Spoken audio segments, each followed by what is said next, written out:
Next question goes to Aafrin Khanam.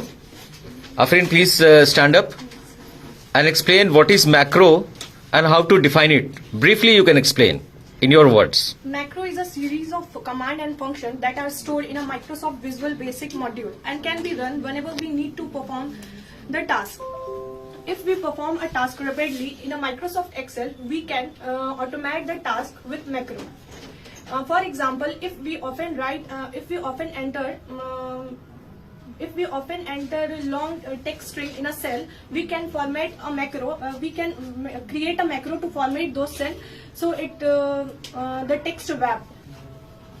And how we record macro? To record macro, first we start Microsoft Excel and then we go on Developer tab. If the Developer tab is not available, then we go on Options, and in Option we select ribbon. We click on Customize ribbon, and in Customize ribbon we select Developer and click OK.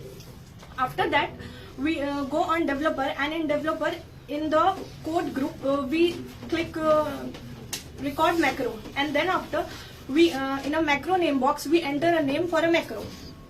Then after we assign a control